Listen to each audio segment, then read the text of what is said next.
Magic is found in every room, where people connect over a shared purpose. In this weekly podcast, Luke, Hannah and Chris explore the role of purpose, courage, mindset and culture in every leader's quest for transformational performance. Hey, and welcome to Magic in the Room. I'm Luke Freeman.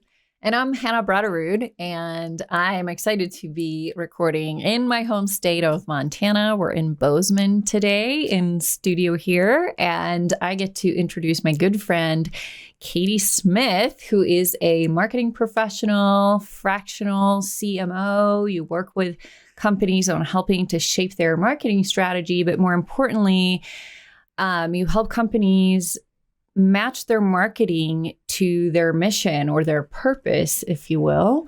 So very applicable for our team and the work that we do. We like to align with purpose-oriented leaders and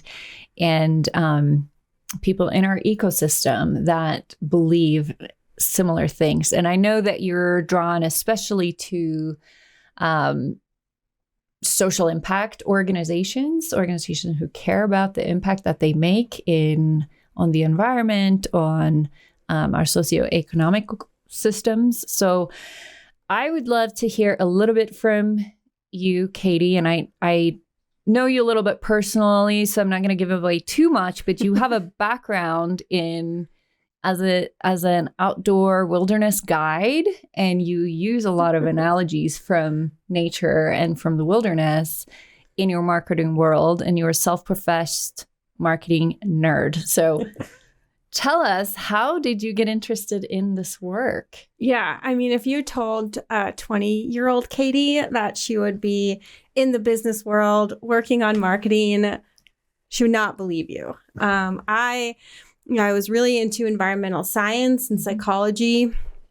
And then after college, I was an outdoor guide for most of my 20s, just getting out, on the East Coast, rock climbing guiding, hiking guiding. And then I moved out here and I did a lot of Nordic ski and backcountry Nordic, Yellowstone adventures, wrangling. And what I love the most about that is taking people who were interested in what I was interested in, but they were a little bit unsure. And I would take them into this environment, give them the tools that they needed, and then help them to explore. So it's a lot of group dynamics. I say I use my psychology degree every day. Yeah. But I did start to get interested in marketing. And what I really liked was that, to me, it's about connecting people who have a need with people who can solve that need. Yeah. I did a little stint. I took a little detour in public relations. And that's what I loved the most, was finding, at that point, it's writers. They need something to write about. And then we had our products that we loved and believed in, and they needed to get out to the people. And I just loved creating those connections. And to me, that's what marketing is about. Yeah. It's about creating connection. It's about helping people receive what they need, find what they need so that they can move on in their lives. So that's really how I approach it. And I use a lot of my guiding tools, a lot of my psychology to help do it the right way. Because you can use marketing for good or you can use marketing for evil. And I try to use marketing only for good. That's awesome. Yeah. Well, first of all, nerds are always welcome. Yes.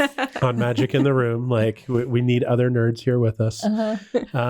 But also, I love that idea of using a skill for good. I know for us as organizational psychologists, that's the nerdy way to talk about what we do, and kind of performance zealots, I guess, that go in and can operationalize purpose and get actual performance outcomes and KPI outcomes.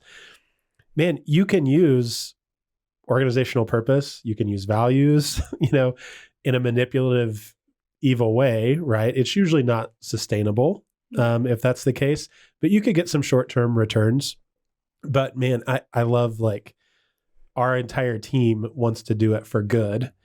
And so it's really fun to hear about that from the marketing side too. So I'm really excited to learn more about how I know my trade, right? And how we do it in a positive, not cynical, totally bought into the good of the people that we're serving way. But I'm curious, like, in your trade, like in marketing, what does that look like, and what's different to do it from a, we're only creating win-wins in marketing, approach? Yeah. So that means that you tell the truth.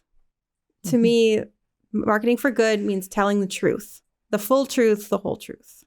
So it means not being perfect and not pretending like you are perfect and not only telling the perfect side of the story. And what that does is humanize your organization. So right now there is such a big shift, especially with Gen Z coming up. We've been bombarded with persuasive marketing. Yeah. Ever since, the dawn of marketing, really, it's about how can we put our best foot forward. And finally, by this generation, they're not buying it anymore. We have enough technology. People can see the outside. We've been, lied to or pushed in different directions enough. And it's now people can see through it so easily. That's the new way of greenwashing. People see through it in a second. When Amazon comes out with a commercial about how happy their workers are, but we have so much access to information that we can say that's not the whole truth here. So being very truthful in your marketing is the way to use it for good, and the way that you don't step in it, that you don't say something that then comes back and bites you, and you have to make up a new story or a new slight truth. The other thing is, I think that people are getting very tired of that really traditional, it's sort of hacking people's emotions and, leading with FOMO, leading with, you only have so long to sign up for a course or to get this discount. I think so much so that I know, and maybe I'm a marketing professional, but I know a game to play. I'll sign up for an email series and I won't buy the product because I'm waiting for them to give me the bigger discount, Right. because that's the game. Yeah. So if we keep engaging in games, I feel like always giving people more and more discounts, discounting your product is not a sustainable way for your business to run. So if you are planning your marketing to operate on these losses and not paying full price, because that's the game, you're discounting your product, you're discounting the quality and the reputation of your company. So it's about really telling the truth to me and coming in truthfully and not trying to trick people's emotions. Yeah. So, I mentioned in the introduction that you also, you create sustainable marketing that matches your mission or your purpose. So what is marketing that's aligned with purpose, and what's the opposite of that? What does it look like when it's not authentic or doesn't match your purpose? Yes. So marketing that matches your purpose is not just something that lives in its own corner of your company, siloed in the marketing department. So marketing really takes direction and supports your overall business plan and strategy. It supports sales. It supports customer relationships. Good purpose-driven marketing supports every aspect of your company. So it is a giving entity of your company. It starts with knowing and being aligned with what are your goals. So what are your business goals? So really any of your purpose, any of that, it really needs to be in your business plan. It should not start in the marketing department. Yeah. Because then that it won't fit. So what if you have some business goals and then you're charged with, okay, like we need to look green, like let's do some green goals. And so the marketing team comes up with some campaign, right?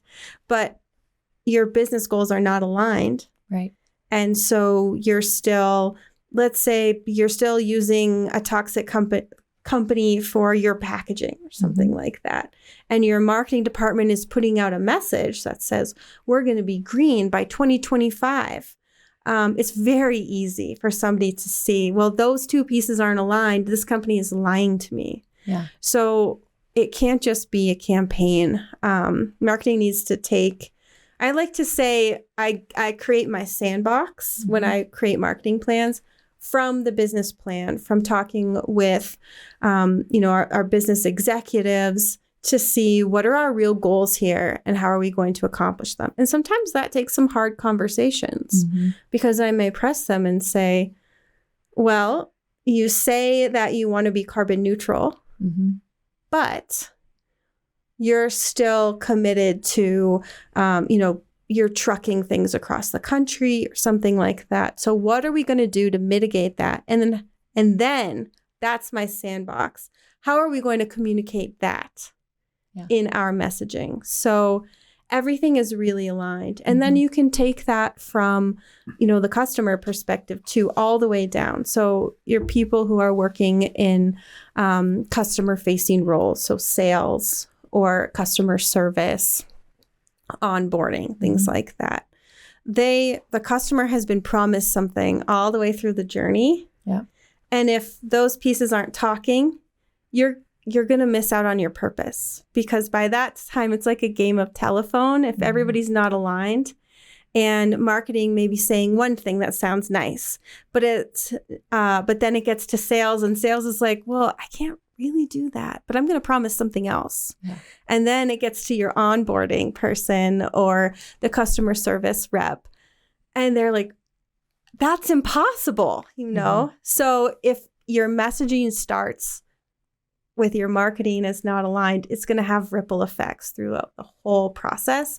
It's going to make it difficult for your team, and it's going to make the communication process very bumpy for your customer. So we got to start from the top, and we have to talk to everybody.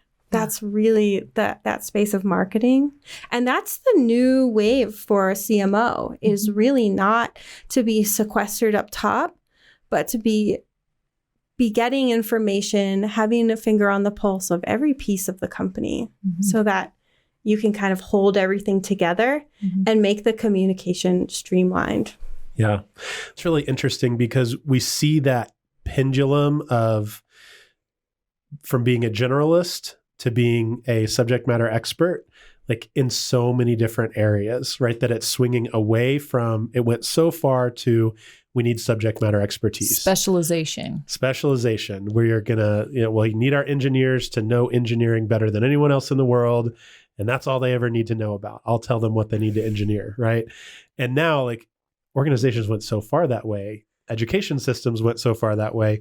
Now it's like, well, if you're a generalist, we'll take you, because we need someone who understands every function of the organization and can create strategy around that and can see the themes that emerge from what's happening across the entire organization. And we function that way, a lot of times doing organizational culture work.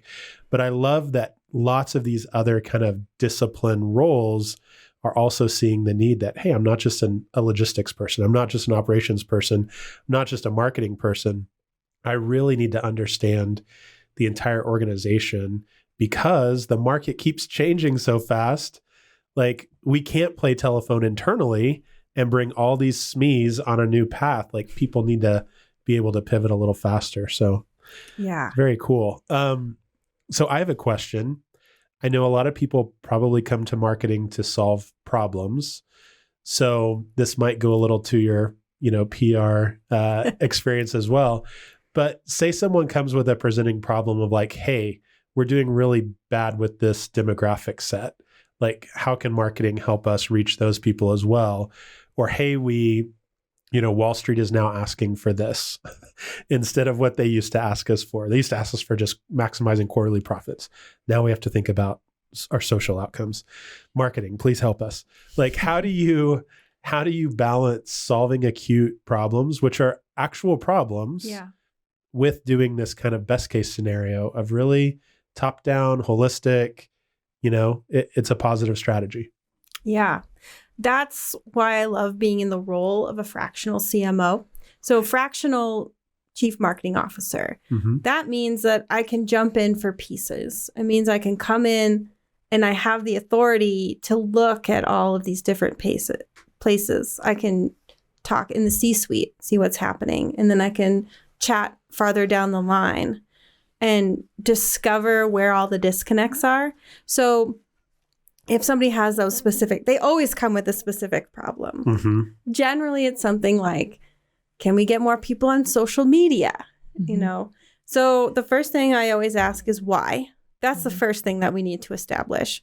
Why is this important? Is this a demographic that's important to your business goal? Or is it just a new thing that you heard? So we can't be everything to everyone. I mean, that's the number one rule of marketing, is that your target audience isn't everybody. Yeah. So for something like a demographic or, you know, Wall Street, you need to identify that. So there's some top brand pieces that have to be established first. And then you can look into that. Because otherwise, you could spend so much time, you could throw millions of dollars into marketing. And if you don't have that targeted plan, you'll just continue to walk in a circle. So that's one of my wilderness things that I talk about is when people are lost in the woods without a compass, they can't really see the stars, anything to navigate, they'll walk in a circle. Yeah. So that can happen if you're only looking at this one specific piece. So we go in and I address that. But my first question is why? Why is this important? How does this fit with your overall business goals? And then we can address it. I mean, there are so many tools and tactics. So if this is the demographic that you want to target and you know why, and you know how that fits, then we'll do things like we'll start to do focus groups. We'll do competitor analysis to see what's happening, to see what we're missing. And then we'll identify the changes that we need to make. Not say we're going to make or new things to say, but what do we need to do and address as a company in order to fit into what this demographic is asking or needing? So what are some, when you start working with a client, what are some questions that you would ask to help identify, you know, purpose-aligned marketing strategies for that company? Sure. So the first bit of time is really us coming together very closely. So as a fractional CMO, I'm part of your team. That's a difference than having a marketing agency. Yeah. Because I'm coming from, you are where my focus is. I'm advocating for your company. Yeah. So I have to come in and I like to get a full picture. I like to talk to as many people as I can. So often I have a lot of worksheets because that takes time. So I'll ask you to fill out. I have, you know, an assets and capabilities. I'm going to start with assessments. So I want to hear from you. I want to hear from your team. The things that I look at are business goals, business objectives. I also look at, you know, budget and spend. So you may be making, you know, several $1 million, but you may have high overhead. So how much do you really have for marketing to spend? That's realistic. And then I like to look at your team. Who do you have on team? And what are they interested in doing? That's really important to me. And I think that's important for a lot of companies who are focused on having a purpose. Yeah. They want their people to be happy. Right. So that's always a fun part because, you know, generally there's sort of a spotty marketing team, or there may be people who have half marketing role, half something else role. Yep. And I want to know what they're interested in doing. What do they want to do in their careers? What do they want to learn? Yeah. Because that's where I can start to see the holes. And then while I'm getting to know the company, there's also market research that I'm doing. So SWOT analyses are, you know, that's, even though we're like all touchy-feely, that's really important because I want to know what's your niche in the market. Yeah. We're not going after everybody, but where are the places where we fit the best? And what can we put our attention to so that we're not wasting money, wasting time? What's our best bet to go? So the first, the first month or two, depending on how closely we're working together, is really sort of this all-in game where I'm getting to know your company, I'm getting to know your goals, I'm getting to know your current systems, and I'm looking for the holes. And I'm looking for the holes, but I'm also looking for where's the growth. Yeah. Who wants to grow? How can we help them? And then who do we need to fill in? Mm-hmm. And then I'm looking on the outside, what's going on in your industry. If I don't currently know a lot about your industry, who are your competitors, no matter how closely I know your industry or not? What are people saying about that? And then we decide, okay, these are the, from that SWOT, these are the challenges we're going to use to grow, to address our weaknesses. And this is the direction. So that's kind of like the, orienteering, like I'm using the compass. Yeah. We're mapping our area. We're seeing where we want to go. And after that first really intense area, then we start to map out, these are the tactics that we're going to use. These are the people that we're going to use. This is how we're going to know if we're successful or not. So that's when we start getting into the stuff that makes everyone tear their hair out, including me, which is, KPIs, data. Yeah. Mhm. What are we measuring? Right. What's our goal? How do we know we get there? Mhm. Where are we starting? Where do we want to end up? And then mapping out how are we going to do it? And then it's basically a science experiment. Yeah. Where we're trying different things. We're getting to know what works. We're learning the market and we're measuring every single step of the way. Mm. So why does all of this matter? Why does it matter that marketing is aligned? Why does it matter that marketing is authentic? How much time do you have? How long is this? we got some time. Yeah. So this is our chance to shape our world. Marketing is our opportunity. The way that we speak about our businesses is the way for us to change the way that business runs, that people are cared for, that our planet is cared for. Mm-hmm. This is our opportunity, not, for myself, I had someone ask me once, well, if you're so interested in this, why don't you buy a factory and then start making the more sustainable goods? And I was like, well, that's not really That's not your purpose. Yeah. I love marketing. I love communicating with people. So the way that I can make a change in the world is by helping companies who also want to do things differently. Mm-hmm. Succeed and make that the standard, So if we can, it doesn't matter your industry.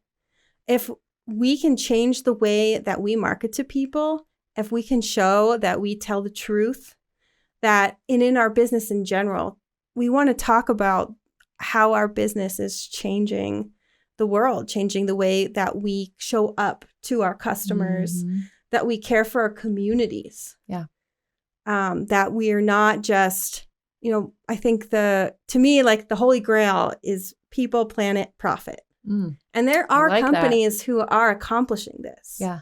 It means that you have to change the way you're thinking about your shareholders. Mm-hmm. Things can't just be maximized profit. And that is scary to do because that's the way, that is like the proven way to be successful. There are so many books on it. That's the way that mentorships happen. But there are groups out there who are saying, no, we want to do something different. Yeah. And so I like to stand in a line and help with those groups because maybe we don't need to make quite as much profit so that we can put more into our people and make sure our people are can survive, can achieve their dreams. Yeah.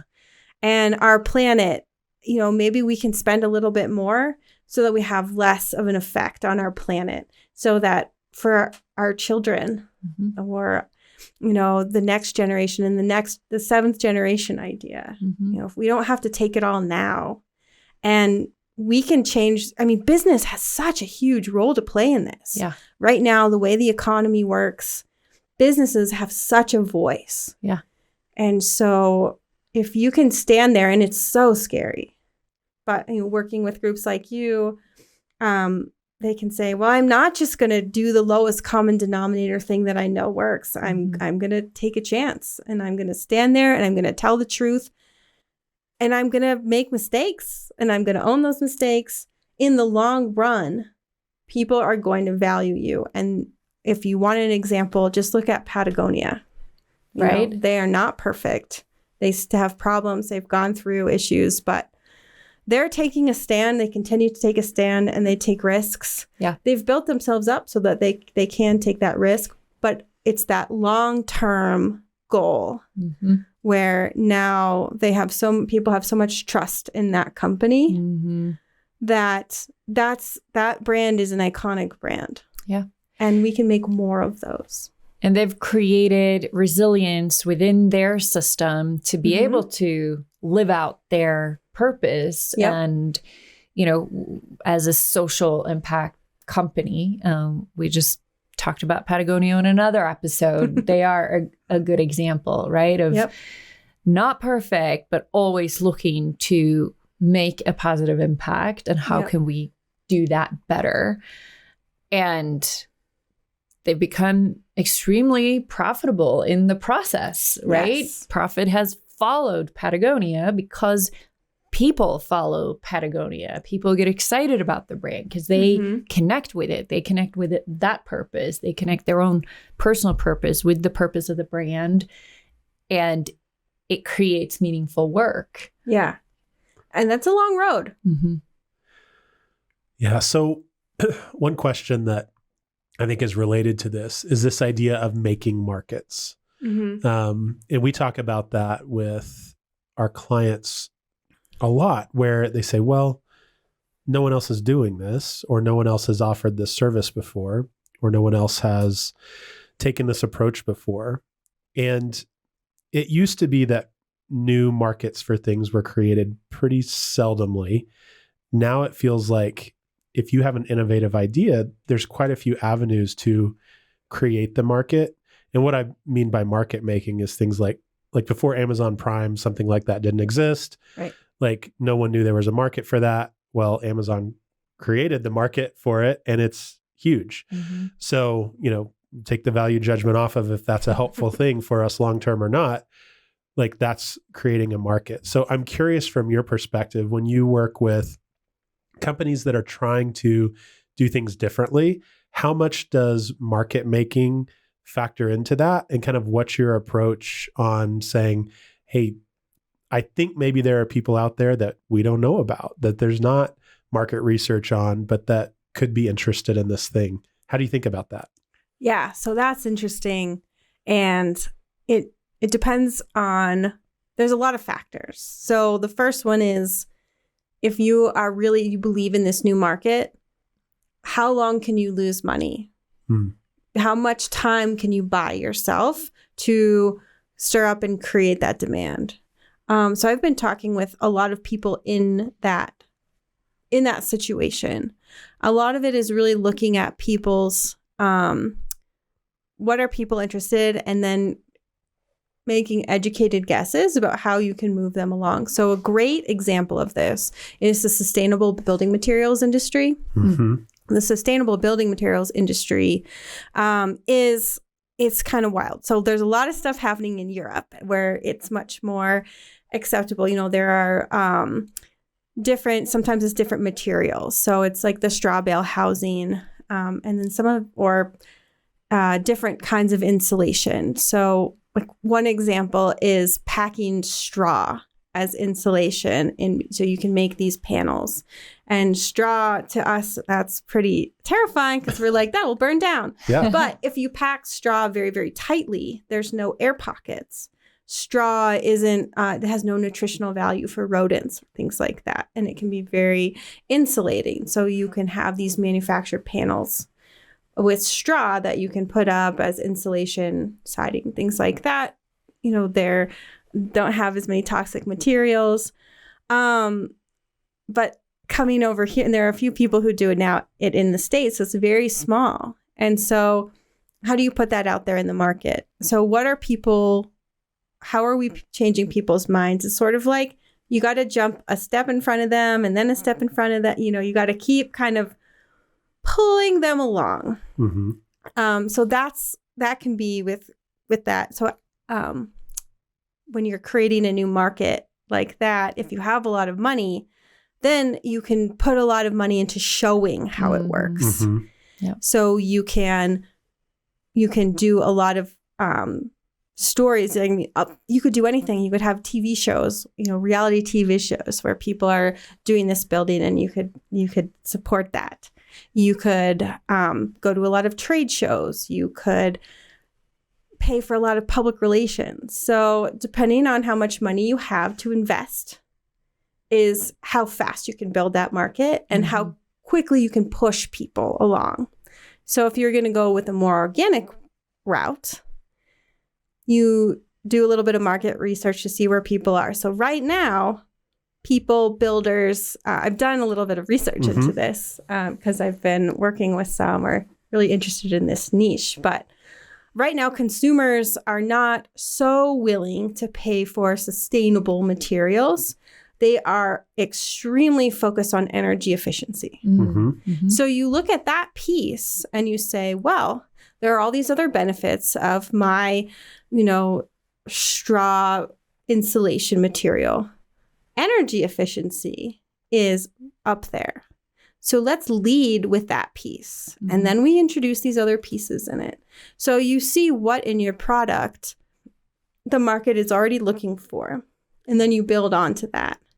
And you start talking about it. My material is fire resistant, along with being energy efficiency. So now you're looking at people who are living maybe in wildfire prone areas. And this can be part of a system of housing. So, who are your other partners in that system? Well, we know that metal roofing is, it is an important part of fire resistant housing. What are some other pieces? So then you start to see who your partners are. Yeah. And who you can connect with and just start to bring people along. That's, to me, is the most fun. Because I really like figuring out and finding, if we can throw money at things, that's great too. And we can do the big production value and we can get things out that way. But I love making the connections and I love sorting that puzzle. Okay, what's the Venn diagram here? And then how can we start to move people along? And it takes time. Yeah. But I think people are hungry for it, especially this next generation coming up. They want something different. Yeah. So you've talked a couple times about connecting people, right? Connecting customers to a product or to a solution, connecting vendors to one another to create an ecosystem.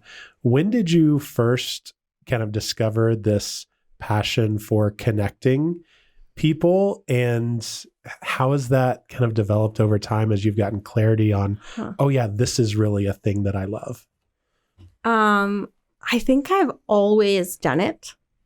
I worked in a rock climbing shop, right? In New Paltz, New York, this climbing area called the Gunks. And we were the shop was not much bigger than this. And people would come in from all over the place while I was working, and they wanted climbing partners. And I would get their phone numbers, and then somebody else would come in and I would connect them. It's all kinds of those things. Always listening for what people want and saying, let me connect you with this person. And you can, so I think it's just something naturally that I do. And it was when I started to figure out that, hey, this is actually part of my secret sauce. Was when I was doing public relations. When I was thinking about what were the pieces when I was thinking of leaving public relations, what were the pieces that I loved about it? And that feeling of having a reporter, they needed product. I worked in the outdoor industry, so I would send them, shoes or something like that. And then hearing about, hey, that's great. These shoes were really wonderful. Can you get me this, this, and this? I talked to my client, and then they've got what they needed. I loved, going to the outdoor retailer when you're just meeting all of these people and you start to figure out about how you can work together.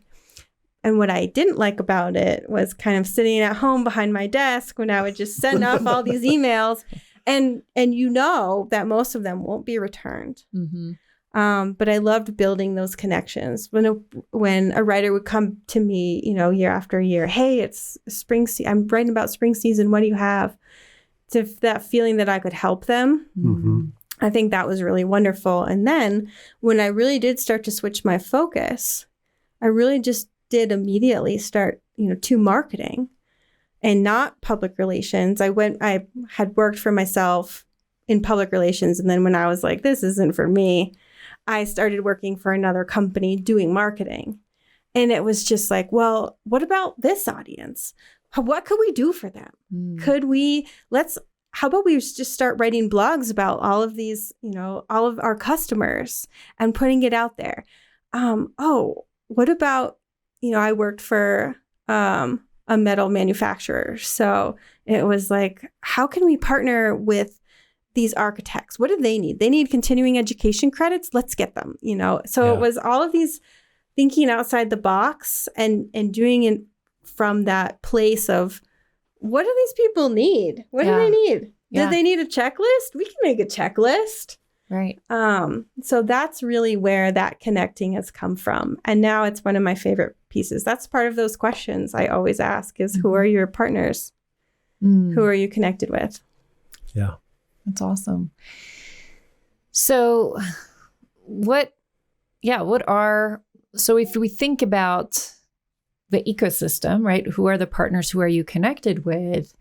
What does that look like? What are some ecosystem partners that companies that they're probably already connected with, but maybe not think about in a marketing sense? Like what? Yeah, I like this question because it's how do we move from transactional relationships to transformational relationships? And what I want for people listening is as they go through here's where I get my cleaning products from, right? And relationships like that. Yeah. I would love, because I think what your answer is going to spark this idea of looking at those relationships through a whole nother lens. And I think all of us, no matter what role we're in, could take that and go back and in 15 minutes, probably come up with some great actionable ideas about how could I invite some folks into a transformational relationship that's a win-win for everybody involved. So, I took over your question, Hannah. Sorry. No, I like your spin on it. Oh, I'm bursting about it. So one quick and easy exercise that people can do at home is think about your clients, who you want to talk to, and then who else is adjacent to you in that industry. So maybe you're not direct competitors, but metal manufacturers, right? So who are with you? So contractors potentially. It could be other material providers. So insulation, flooring, interior designers. Just make a list of all the people who are adjacent to you in your industry. And then start thinking, well, who do you already know? Who do you already have relationships with? Yeah. So kind of you can just make a line or something, or you can, if you have a spreadsheet, maybe you can just start writing down, okay, I know this person, this person, this person, and this person. And then you can think about, okay, how can we work together to get more people? How can we introduce our audiences together? So that could be, it could be, let's create a co-video together. Let's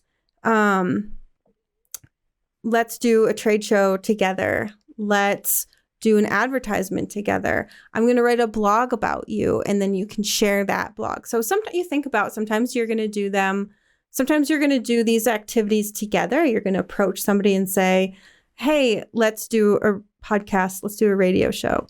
Or you might say, I really want to get these people to like me. What can I do for them? So I'm going to write a series of how to, plan my building. So if we go on, I'm stuck on this sustainable thing. No, that's great. So you might say, okay, I'm gonna do an interview with this company. I'm gonna do a blog post. I'm gonna do all my social media about it. Send it to them. And then I'm going to do the next person, the next piece of this puzzle. Yeah. So you start to show up. And if you show up as this open, non-competitive, collaborative company, that shows up in a lot of different ways. All of your people adjacent in that industry are going to start to trust you. So they probably talk to people, if you're an architect, you probably need to spec something. So, let's spec these guys, let's spec this metal roofing company because I like them. Right. Or if you are, putting up walls or doing install, I like this contract, I'm a contractor. I like these guys. I'm going to recommend them. So that's like a way to build your network. But then if you're doing all of these outward pieces, people are going to read it. People are going to come across it and they're going to see you lifting up somebody else. It just puts you in a whole different realm. It just like, how can somebody be competitive against you when you're not being competitive?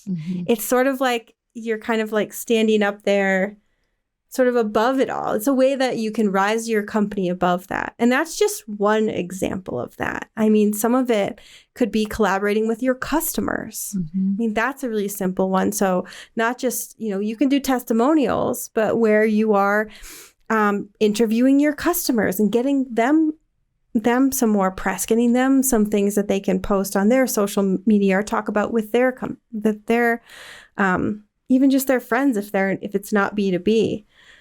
So there's so many pieces, there's so many ways that you can look at marketing in this collaborative ecosystem building piece. And all of a sudden you're not just kind of part of this siloed ecosystem, but you're building these rings around you. Yeah. And that's now you're part of a solar system. Yeah. Yeah. Well, what I love about this is, it comes back to mindset in a lot of ways. So, what we know is that people who can really ignite change have a couple different attributes to their mindset. One is that they're curious. So they know that they can grow and change and do new things.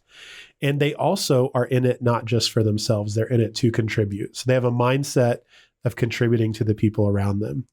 And as you said, whenever someone shows up from a place of curiosity and a place of wanting to contribute and add value, that's a different energy than coming from a place of, I need to sell you something. Yep. Like, it's security, right? Big company energy that you're putting out there that I think, we have to do some internal work to get there a lot of times as leaders. Because we know leaders have a ton on their plates and they've got challenges that have come up and someone got hurt on the job last week and whatever it is, right? And so to get yourself in that place where you sit down at your desk or where you walk into that meeting and you're not walking into it or sitting down there or going through your day from a place of need, but from a place of contributing to the world around you, it makes a difference. Yeah, exactly. So this has been a really great conversation, Katie. As we start to wrap up here, what is kind of one tip or one piece of advice that you want to share with our listeners who are leaders in organizations? What is something they can do to start to make an effort to create more intentional marketing that aligns with their purpose? I think the number one thing that they could do is start listening to everybody in their company, especially the customer-focused people. Yeah. So you can learn so much from your sales reps, from your customer support people, the people who are just taking calls or out on the floor. Listen to them, start talking to them. Yeah. And then break down your silos. Silos the world just doesn't operate that way. Yeah. That worked for a long time, but especially with marketing should be woven into every piece of your business. Every person is in marketing. Yeah. Every person is an employee of your marketing department. They have something to contribute. So listening is incredibly important. I love that. Yeah, I love that. I was doing a customer visit with a client right? So one of our clients, they actually manufacture and ship physical items. So I was at one of their customers' locations, so big industrial facility, and we were just having a conversation. What's going well? What do you like? What do you not like? There's a lot of issues that we were trying to solve. But one of the things that the customer said was, we really love the way that you send the paperwork with the crated item. We love how easy it is. We love the format of it. Our receiving department is always happy when it's one of your things and not other suppliers.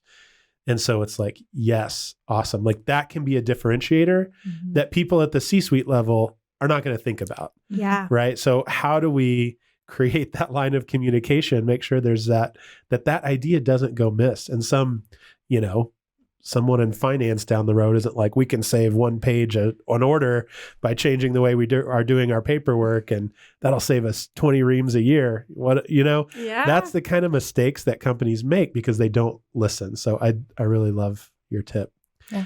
And then my takeaway, I'm going to tell another story, is the way you kicked this off, that Gen Z can sees things different and can smell inauthentic stuff a little differently. I was just sitting here laughing to myself because I have 3 boys, 15, 13, and 10. And lately they have just been cracking up every time this Subaru commercial comes on.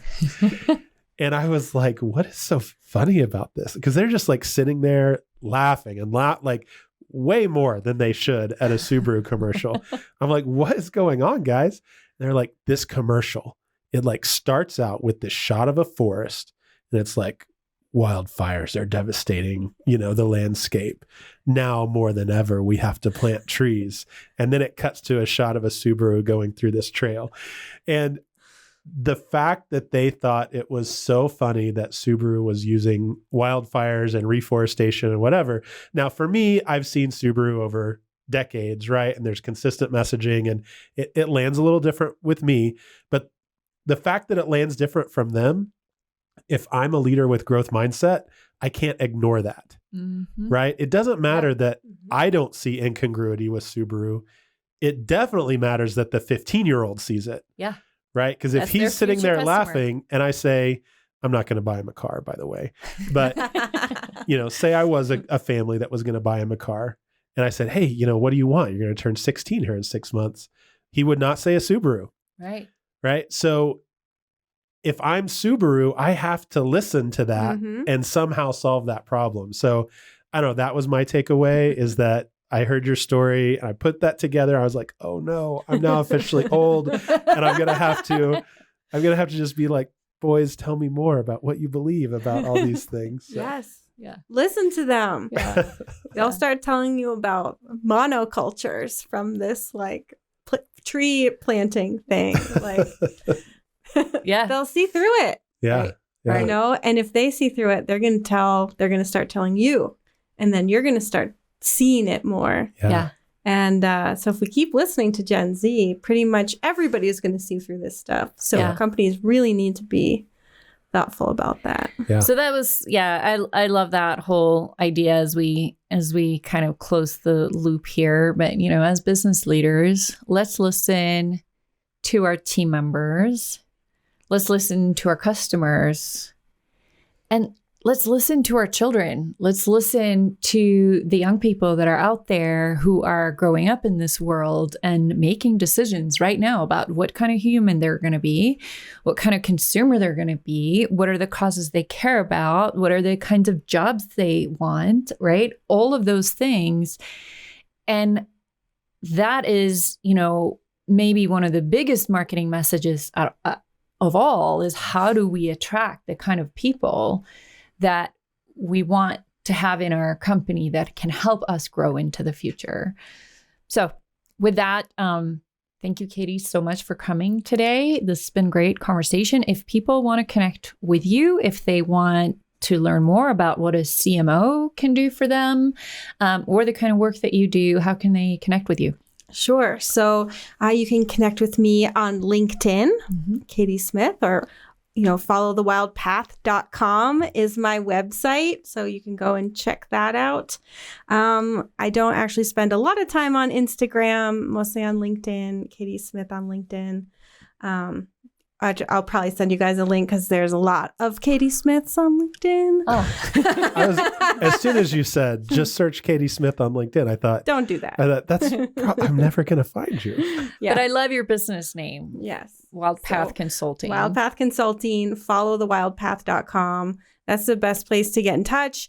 And I just love to talk about this stuff. So if you've got thoughts, I'd love to hear from other folks, see what they're doing, staying connected, connection. And that's also how we stay together. If you're a pioneer in your business, you need other pioneers around you to help you, support you going against the grain. Yeah, I love that. Awesome. So Luke, how can people connect with Purpose and Performance Group? Yeah, purposeandperformancegroup.com or LinkedIn, other social channels, all that good stuff.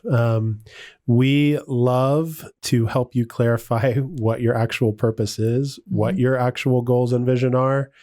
And then we can outfit people like Katie to execute on the marketing side. And we can also execute on making that really real internally so that you're building the right talent, developing leaders in the right way to execute on that purpose and that vision. So that's what we love to do. So reach out. And until next time, thanks so much. Thank you. Thank you. Magic in the Room is hosted by Chris Province, Hannah Bratteroo, and Luke Freeman, and produced by Ben West. Theme music is by Evan Grimm. Title track Fake Love available on Apple Music. And this podcast was recorded at Storycatcher Studio with video and audio editing and production support by Brad O'Hara and Alicia Crum, with inspiration, strategy and technical support by yours truly, Neil Hughes. Magic in the Room is a production of Purpose and Performance Group. You can find us at purposeandperformancegroup.com, and remember, previous episodes are available at magicintheroom.com.